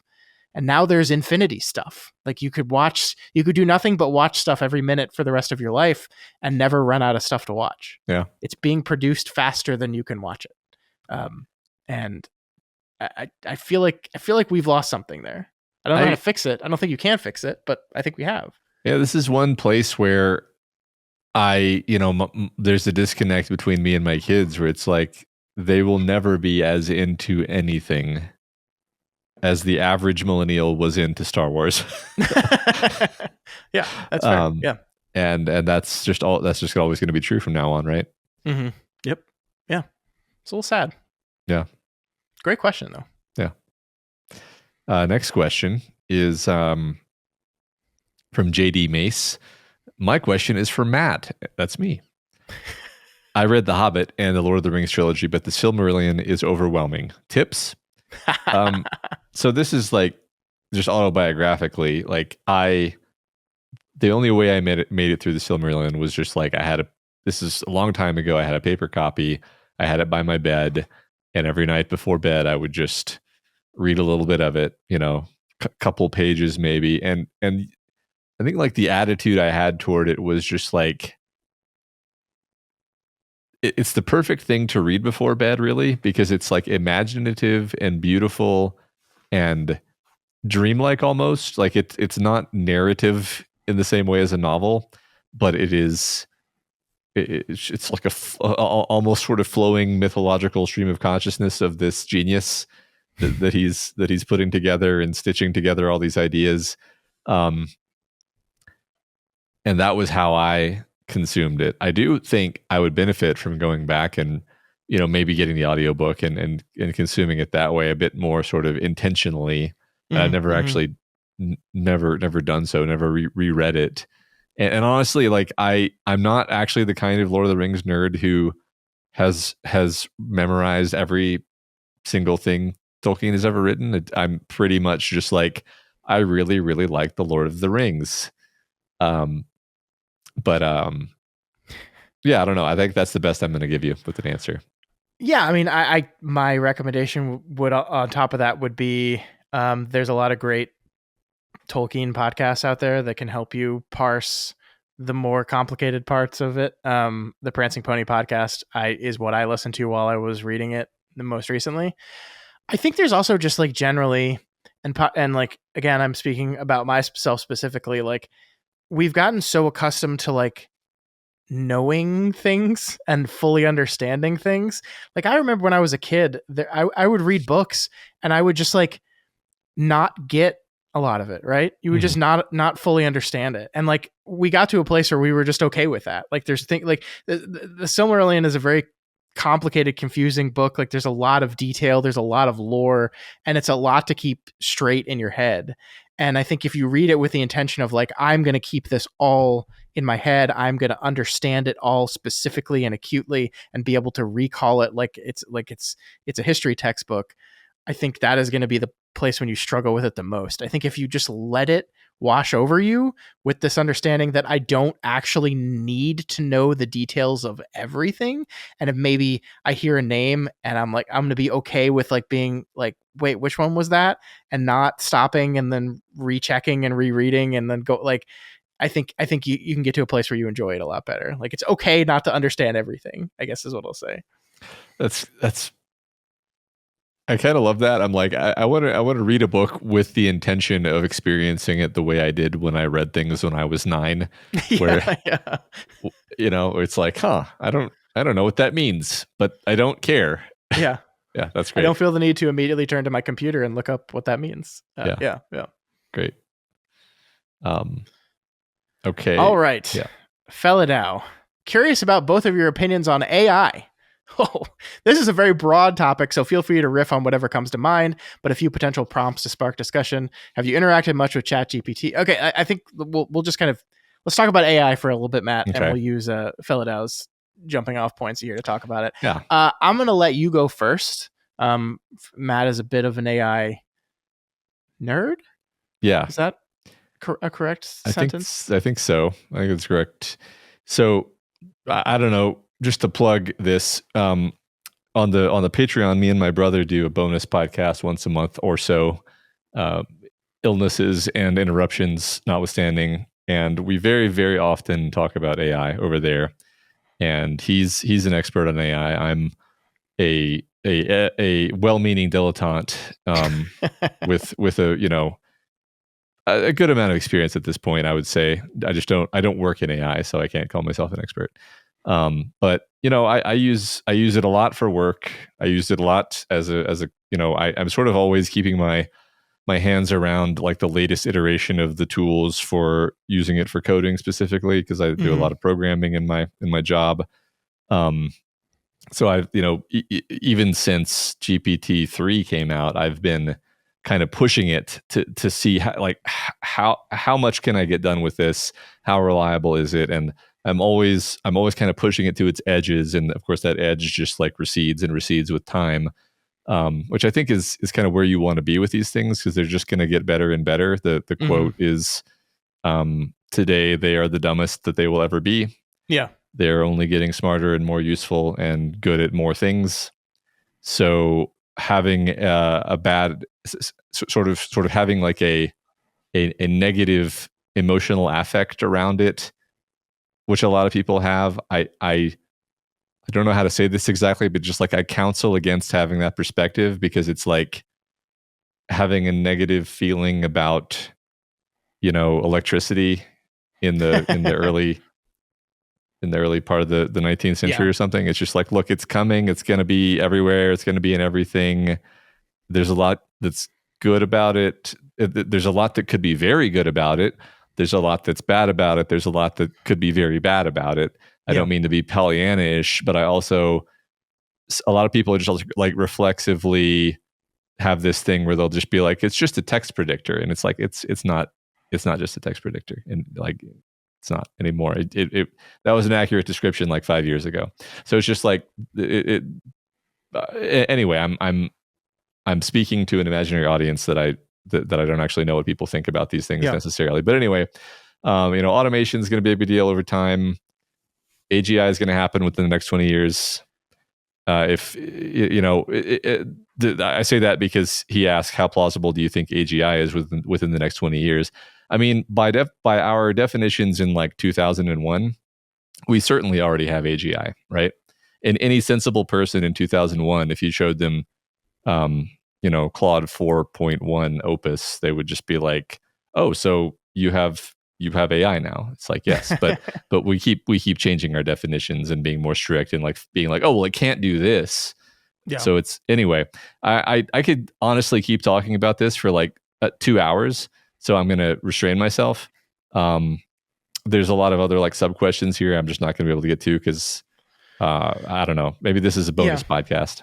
No, I mean, I think one of the things I want to talk about is the kind of art aspect of it. I'll say personally, like we use the enterprise version of ChatGPT at my day job. We went forward with it a couple months ago, and my company is strongly encouraging people to use it as much as possible, to the point where they are tracking actively who has logged into it, how often they are logging into it, how often they're using it. They are very much pushing for this. I think the quote that we were specifically told by our management is that an AI is not going to take your job, but a person fully utilizing AI might. And I think that's a fair assessment to where the world is going. So I do think we're at a place now where like, you need to start using these tools. You need to understand them, and they're going to become a part of your life in some way. We can't close this box now. And as you said, it's only getting better. I think from the art landscape and the creative landscape, I think it's very interesting. And I'm kind of two minds of it, because on the one hand, I find it very intellectually fascinating as a person who really loves stories and storytelling and the rules and both written and unwritten of how to make a compelling story and characters, and the idea of, what is it that makes our best, most memorable, most wonderful stories.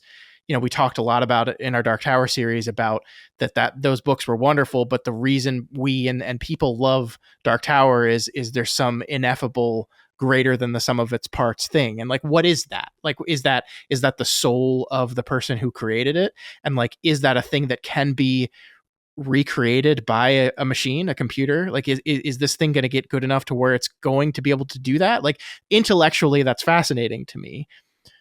I do worry for the creatives in the industry, and how the industry is going to respond to these things getting better and better and better and better. Like, yeah, I think it is very easy to sneer at an AI photo generation that makes too many fingers or doesn't do a face right. Like, it's very easy to do that. But as you said, like, it's going to solve those problems like tomorrow.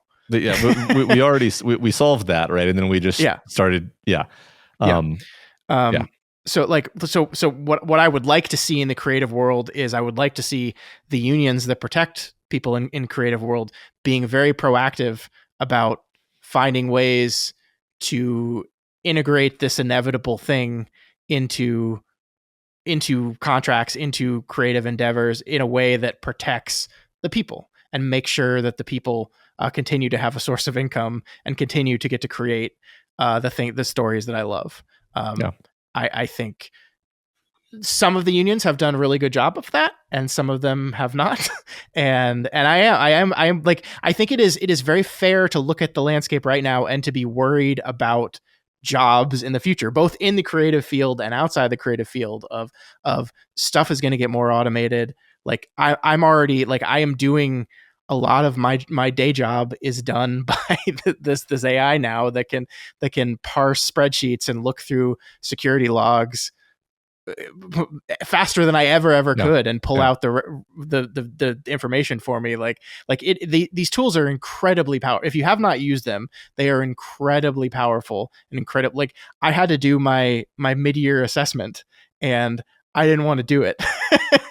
And so what I did was, I took all my goals that I had written at the beginning of the year, I gave them to ChatGPT, and I said, look through my email from the past 6 months and my calendar and my to-do, look through all of that for the past 6 months and pull out every instance where I worked on something tangentially related to that goal and list them all out for me. Did it. I said, great, take all that and write me a self-eval based on all that stuff. it did it. I had to delete some stuff. There's some stuff that it misinterpreted or was inaccurate, but it took what would have been a giant pain in the ass project for me and brought it down to nothing. So like these tools are incredibly powerful and they're not going away and they're going to get better. So yeah, what I want to see in this space is sensible protections for people as we move forward. Yeah, I agree. I mean, the discussion of using it for creative work, I genuinely think is like philosophically interesting. And this is more, this is me like thinking about like, you know, if Lieutenant Commander Data co-wrote a book with you, like, does that make it invalid? You know, like I really think these are the sorts of lenses we should be using. Yeah. When do we cross the line of that's a machine that just took all the books in the world and like composited them into whatever prompt you fed it? When do we move from that to this is a conscious being that is creating in much the same way that when we sit down and create, where we have historical cultural knowledge of storytelling that we've learned either directly or indirectly through existence. Like when do we pass that line, and will we even recognize that line is an intellectually fascinating query. Like I don't know. What it comes down to for me is like the taste of the creator. Is the taste of the creator reflected in the work? And if it's just like you typed in a prompt for like, I want a gothic horror story about a family of acrobats who are staying in Alcatraz, and it creates a really entertaining story. But if it's not like, if none of your sort of, you know, your taste, your ineffable human discernment of like, well, what, but like, why is that sentence written that way? If you don't know, then it's like not yours. Like, it's just not like you just prompted it, right? I see, but on the other hand, like I see nothing wrong with like writing a story and giving it to the agent and saying, like, can you identify any narrative inconsistencies? And then it pops them at you, or like, do any of these characters get short shrift? Yeah, you kind of, you know, like these don't bother me at all. If I find out that one of my favorite creators is using AI that way, I would just be like, cool, you're probably making a better product. I know people might feel differently than me about this, by the way. And I think that's also interesting that we probably all have different lines. Yeah. I completely understand and in many ways support like the ickiness of the feeling of like a profit-driven corporation sees this as a way to churn out creative works in a way that is a fraction of the cost, and they don't have to pay human beings to do it. Like I understand that fear, and I reflect that fear as well. I also see these things as very powerful tools that I again, like just being pragmatic, are not going away. Like by like looking the other direction and saying AI bad, no AI ever, like you're ultimately not doing anything. Like it's you like that's I feel like that's a battle that we're just going to lose, even if I support it, that it's a losing proposition, because it's not going away. And as you said, it's going to get better. It's going to get so much better, so unbelievably fast that it's terrifying in a lot of ways. And unless you're putting effort into keeping up with it, you likely don't even know how good it is right now. Like it's incredibly good right now, actually. So anyway, this is one of my like special interests, so I appreciate the opportunity to indulge. And you and I rarely talk about this, but anyway, that's I definitely say like I think I differ from you a little bit, where if I learned that like Stephen King was running his books through ChatGPT before sending them onto the publisher, I would feel a little icky about that. I don't know. I haven't even fully like processed at what level I would feel icky. This is just like a gut reaction from what you just said. And I don't know where to draw that line. I think it is a fascinating kind of question of like, where do we draw that? Like, what is too much? What is an acceptable amount? This is why I really think like, you know, I support these creative unions, and I think they need to be working diligently to make sure that the people in those unions are sufficiently protected and prepared for the inevitable oncoming of this stuff. Yeah. I mean, just to I think what you said deserves a reply. Like Stephen King is a kind of iconoclast, right? He's a guy who's doing his thing, and he's doing the Stephen King thing. And the reason you're picking up the book is because it's the Stephen King book. Yeah. Whereas if it was like a Marvel movie, and I literally don't know who wrote it, I'm just like, I just want this to be a good movie, you know? Sure. Yeah. I just yeah. like, please just make it a good movie. If you used AI to help with that, I'm really not going to lose any sleep over that. And I just see those as different things. Yeah, I mean, there's things like I think I see people get really upset. Like we had a whole conversation around The Brutalist around the Academy Awards last year because The Brutalist, a movie we both really enjoyed, used AI. One, I think, to generate some blueprints for the end credits, and then two, I think they used some AI dialogue enhancement to tweak Adrian Brody's accent when he was speaking Hungarian to make it a little more realistic, right? And those are things that I was like, oh wow, that's kind of cool.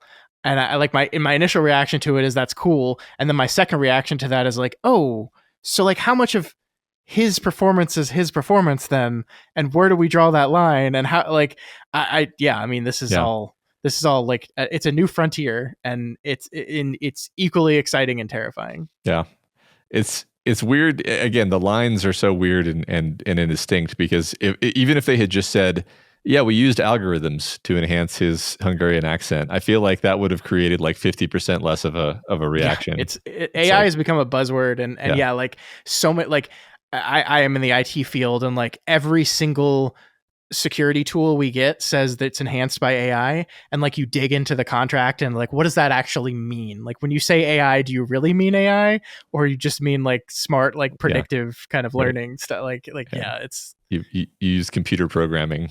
Yeah, it's just a buzzword that has almost lost all meaning. Yeah.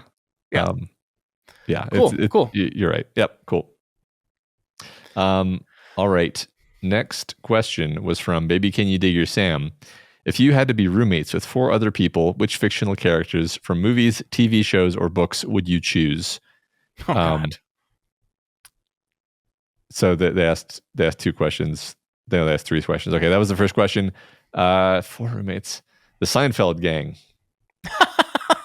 Really?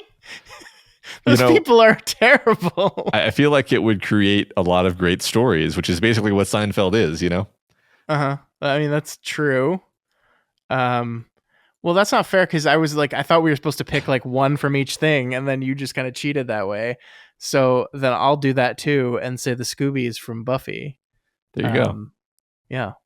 I was going to just like go out on a limb and just be like Xander from Buffy because I know that'll piss a lot of people off because we all hate Xander now. But then you gave me an out to not have to come up with 4 independent ones. I did. So. Yeah, I mean, I feel like a lot of my favorite shows are like shows in which like at the end of the day, like hanging out with the characters would be cool. Like maybe not in their dire like death is around the corner scenarios, but just like feeling like you're part of this group is like the draw of the show. Yeah, I understand that. The next question from Baby Can You Dig Your Sam was, have either of you ever been told that you look like someone famous? If so, who? I was told by a couple of different people from India that I look like some Indian movie star, and then I could never remember the name of the Indian movie star. So I don't know which one they meant, but there's my answer. There you go. The only thing I could think of is that when I was younger, and obviously not bald, I was told I looked a little bit like Fred Savage, who played the main character from The Wonder Years. Yeah. I think probably like so specifically when I was a child, looked like him as a child in The Wonder Years. I never saw it, by the way. So I'm not saying I agree with this, but that's the best I got. I've seen kid pictures of you, and I can see it. I see what they were saying. I think my hair was very like poofy and thick. So yeah. Yeah. Last question from Baby King Digger Sam. What was your favorite Halloween costume that you wore and worst? My favorite and worst was probably when I was Alex from a Clockwork Orange movie. When did you do that? In grad school. glad you took all the right lessons from that novel. It was that film. I was really serious about it. I wore the jock strap. I had like combat boots. I had Wow. I had a fake eyelash. It was very committed. Did you like really see something you identified with in that character? He's just like me for real. Yeah. No, I was afraid of that. Yeah. Do you remember, was it freshman year that we were cardboard samurais? I do. I think it was freshman year. Yes, you and I were both cardboard samurais. I thought those costumes turned out pretty good. And it was fun, which is the most important part. Yeah. Except for the foam party that disintegrated my costume. Yes. That was quite an experience. That was when Matt and I went to a frat party at the University of Texas. It's one of those things you got to get out of your system when you're young. The first and only time, I think. Yeah. Yeah.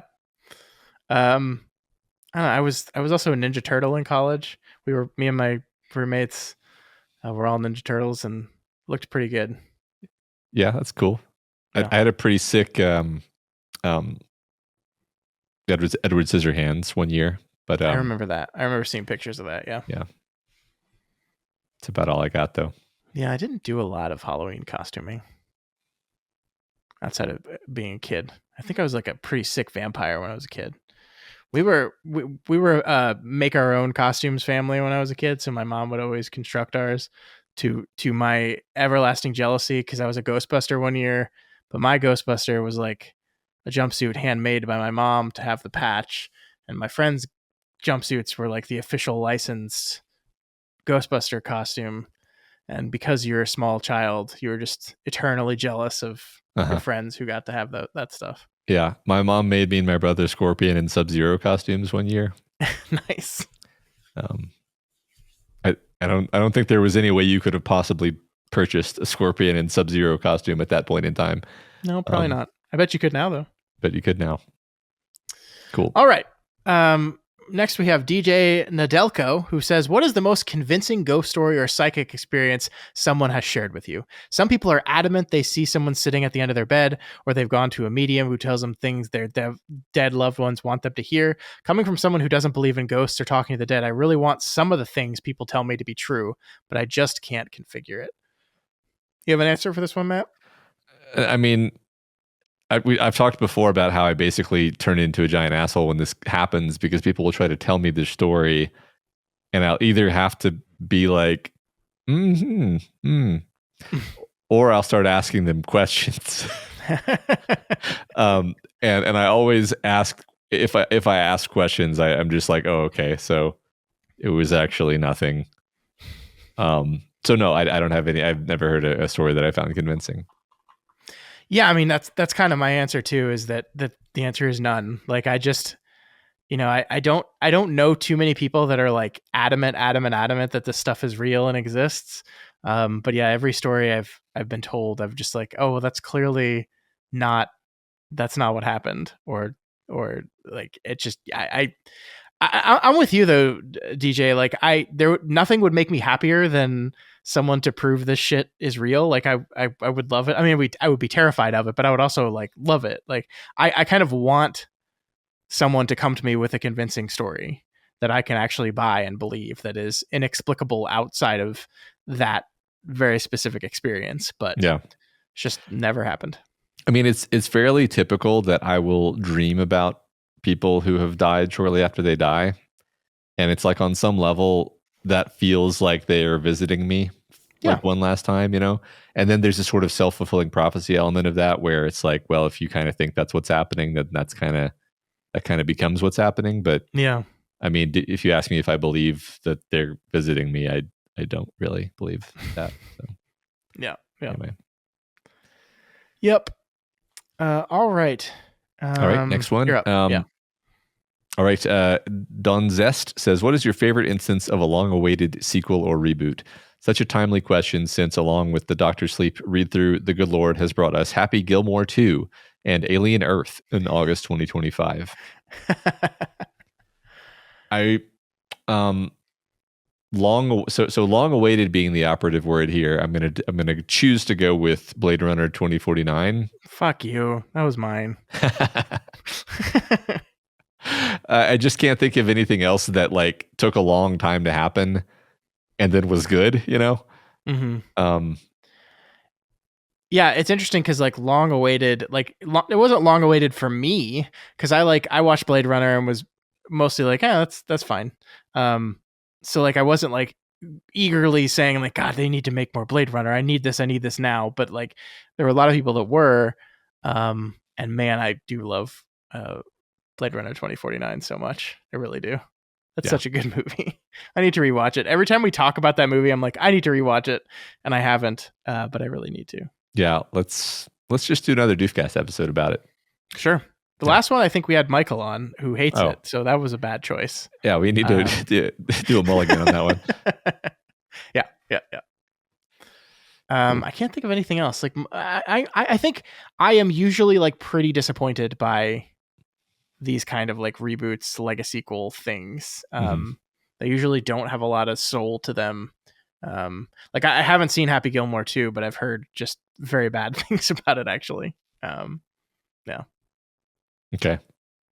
Yeah, I don't know. I don't have any other answers. All right. Haunted Grotent says, Matt, what music or movie scores have you been listening to lately? Dune, and Lord of the Rings. Shocked. Have been heavy on the rotation. Oh, what Naruto about, lately. Oh my god. Because I've been watching Naruto with my son. Oh, why are you doing that to him? Because it's for him. it's and then I get to bond with him and we get to talk about jutsus. So many better things you could bond on than anime. It's probably true. Don't forget the K-pop Demon Hunter soundtrack. Yeah. Oh yeah. I have been listening to a lot of that, not necessarily, intentionally, but I like it. It's fine. Yeah. Mm-hmm. Yeah. They also ask, Scott, what shows have you been watching that you aren't doing a podcast about at the moment? Okay. Well, I think the first one is Alien Earth because we are technically not doing a podcast on Alien Earth, although we did talk about Alien Earth on our Doofcast episode last week or 2 weeks ago by the time this is out, and probably will continue to do that. But technically, we are not doing a podcast on Alien Earth, so that counts. I'm also watching an Apple TV show called Platonic. It's season 2 of a show. It stars Rose Byrne and Seth Rogen as two like longtime friends that are just friends. That's where the Platonic in the name comes from. It's a pretty good show. Like if you watched, I believe it was Neighbors, the movie from the 2010s with Rose Byrne and Seth Rogen, where they're a new family that has a frat house living next door. Very, very funny movie.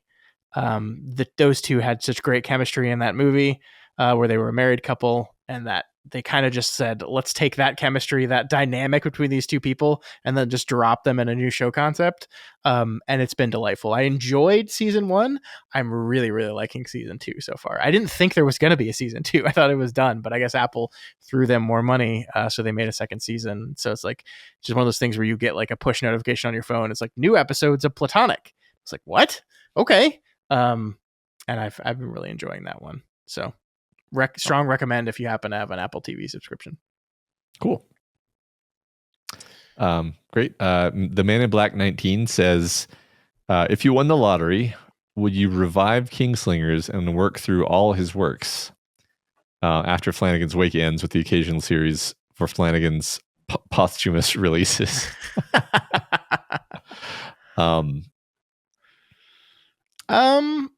Well, that's an interesting question. I think it is not lost to me that even to this day, when we have not released a new episode of Kingslingers for 8 months, watching how many daily downloads on that feed we're still getting, which is a substantial amount. People are finding that show every day, listening to that show, enjoying that show. It is not lost on me that exists. And so if I won the lottery and could do this full time, which I would do,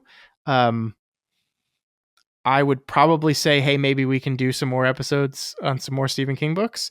I guess the question I would have for people, and the question I've always had for people, is like, how much did you enjoy us talking about Dr. Sleep? Because this is a book that I only kind of liked. And there are Stephen King books out there that I liked a whole lot less. So if you like didn't enjoy us being deriding the book a little bit, you don't want us to do some of the books that I just flat out don't think are good. But I mean, like, are there books here and there that I think, oh, it'd be fun to cover? Sure. And maybe there'll be opportunities to do that in the future. Yeah. I mean, we wouldn't have as much fun talking about books that we didn't like too. So it's like, at a certain point, it's like, why I've won the lottery. Why would I spend my time while talking about a book I didn't like? Yeah, definitely. But yeah, I mean, you know, and I think, I don't want to speak out of turn, but it's not impossible that we might cover some other book someday in the fashion that we covered Dr. Sleep, right? Like we will talk about more Stephen King books in the future. It likely won't be like literally Kingslingers, but it's I mean, let's be clear here. Like, there's a sequel to the Talisman series coming out at some point in the next 2 years, right? Mm-hmm. For like completeness sake, we've got to do something with that. Especially if it is very closely related to the Tower, which I suspect it will be. Mm-hmm. So whether that's a full blown week to week coverage, or what, I don't know, but I don't think we're done with the feed. I don't think we're done with Stephen King ever fully. Yeah. We'll never be free. No. And then the final question from the Man in Black is, if you could tell your college selves one thing, what would it be? I always struggle with this sort of thing. And I generally weasel out of answering it because I'm like pretty happy with who I am and where I am. And there's a lot of, and like a lot of that is downstream of various mistakes that I made, or lessons that I had to learn the hard way. Yeah. And if I cheat myself out of having that experience, I don't know that it's good for me. I mean, and I'm not trying to be like, I genuinely believe that, I guess is what I'm saying. Cause like there's some, like there have been some very bad things that in my life, and it's like, wouldn't you like to spare yourself that? And it's like, well, I don't know. It's kind of a path. Like you spare yourself that. It's like, well, then I don't know where I would be now. Yeah. And I'm pretty happy with where I am now. So yeah, I would say, don't do it. And he'll know what that means. Okay. No, I'm with you. I think the fascinating thing about this question to me is I think my answer to this question has changed pretty dramatically over the past 5 to 10 years, where like there was a phase in my life where I looked back on a lot of the choices I made in college with a lot of regret. I didn't really think about who I was or what I wanted to be when I went into college. I picked a major basically like on a whim. I really didn't think about it very much. I really didn't enjoy the major at all. And I switched midway through my freshman year. And I switched to something else. Like I switched from basically computer science to management information systems to IT to like in a business school. And I didn't give a lot of thought into that either. I was just like, it's kind of close to what I was doing and it's IT related and I like computers. And I'll get a job in this. And so, yeah, I mean, there was a time in my young adult life, like in my 20s, in a job that I really didn't enjoy, a career path that I really didn't enjoy, and frankly, like still don't love, even here 15 years later, that I was like, oh, I fucked up and I should have done this. I should have done this. And I wish I could go back and tell myself, don't do this, focus more, think about what you love as a person. And like, but yeah, I mean, nowadays I'm just like, yeah, but every single one of those things led me to where I am now. And I'm very happy with where I am now. Am I like super happy with my job, my career? Not particularly, but I have outlets that I genuinely love. I'm doing one of them right now. I have a family that I love that I would not exist had I taken that other path. And you know, it's just, I am finally at a place where I'm just like, did I make some mistakes? Yeah. Is there a part of me that wishes I would have made different choices? Sure. But I'm here, and here's pretty cool. Yeah. I always wonder if there's a version of this question like you're speaking to someone who's very much like you but not actually you, because then I'd probably give a different answer, and I'd probably be like, you can afford to take it a little bit easier, but also you should probably, like, in some ways take your personal relationships more seriously, and in some ways take them less seriously in a complicated way that it's hard to articulate off the cuff. But like, it's not the absolute end of the world when you get dumped. And at the same time, you should put more energy into some of your long-term friendships that otherwise, first of all, those bear fruit for decades, and if you just let them die due to negligence, that's stupid. So I don't know, various things like that. I think the one thing I would say is don't worry so much. It's gonna be okay. It's all gonna be good, man. Don't worry about it. There you go. I think there's a lot of pressure placed on kids when they go into college. It's like, you need to figure this shit out. You need to accomplish this within this many years, and you need to be set up for this. And like, I had in my head a clear path of where I wanted to be career-wise, where I wanted to be relationship-wise, and none of that shit worked out for me in that way. Literally none of it. And it's all good. That's actually a good point. Like, if you look at my resume, doesn't look too shabby, but like the actual felt experience of that was just like failure and self-loathing. Because like it's just like, in retrospect it all works out, but at the time you're just like, none of this happened the way it was supposed to, damn it. I feel you there. Oh, that's a hell of a last question, a last thought to end on. Oh well. But all right, that is it. Thank you everyone for sending in those questions. We went long as always, but really appreciated those. That was a great conversation. And that concludes our coverage of Stephen King's Dr. Sleep. So as we said, next week we will be back. We'll be talking all about Mike Flanagan's adaptation of this novel. Again, we're going to be mostly focusing on the director's cut, because it's about 30 minutes longer, and there's a lot of added stuff in there that I can't wait to really parse with you. But man, I can't wait. It's the buildup of the 7 weeks of prepping for this moment. It really gets me jazzed to talk about this movie. So absolutely, make sure you tune in next week for that episode. Yep. Remember, you can reach us by email at flanaganswakepod@gmail.com, on Twitter at flanaganswake19, and on the subreddit at reddit.com/r/doofmedia, and of course on our YouTube channel, where you can watch us talk about these things that we talk about, and leave a comment. And if you want to get some merch, head on over to doofmedia.myshopify.com. We do have some new merch in the store, Matt. Speaking of Dr. Sleep, it's related to Dr. Sleep, because if you eagle eye viewers of that film will see there is a stuffed animal and a block letter A in Abra's room in that movie that spell out the word Ka. And so our wonderful designer Jody has recreated that on a t-shirt, but not just on a t-shirt, Matt, on a little bear. It's got a little bear that says Ka is a wheel, and the K is a little stuffy, and the A is a block letter A, and it just looks wonderful. It's great. So I love it.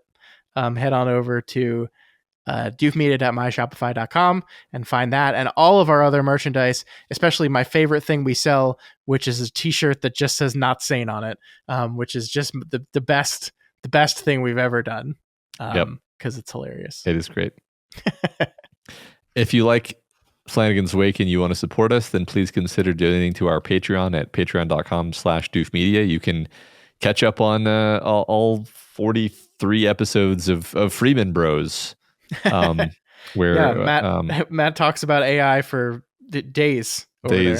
Yeah. And like robots and physics and the nature of consciousness, and I like my my brother and me are very similar in a lot of ways, and we just talk about the shit that we like. So that's kind of that's literally the whole idea. There is like an excuse to have semi-regular conversations with my brother turned into a podcast. I feel like I need to do something like that with my sister, only it will not be any of those things. It will be a completely different conversation. Which is good. We got those bases covered. Yeah, definitely. That's a lot of fun. We also have our show covering the television show From, where we have been a little lax in our duties there. We need to get back on track with that one. But we're making our way through season 2 of that show right now. And that is available on Patreon as well. Yep. But if you cannot be on Patreon, that's okay. You can help us out by sharing this podcast. You can help us out by leaving a rating and a review. Matt, I unfortunately don't think we have any new reviews to spotlight on this week's episode. But please, if you're listening out there and have not sent one in yet, go ahead and send that review in. You get your review read on the show, and you get to help us out and get to make my heart a little warm on this cold Texas August night. All right, folks, that is going to do it for us and for Stephen King's Dr. Sleep. Once again, we'll be back next week with Mike Flanagan's Stephen King's Dr. Sleep. Oh, I can't wait. It's going to be a good one. Me too. Until then, rest in peace, Mr. Flanagan.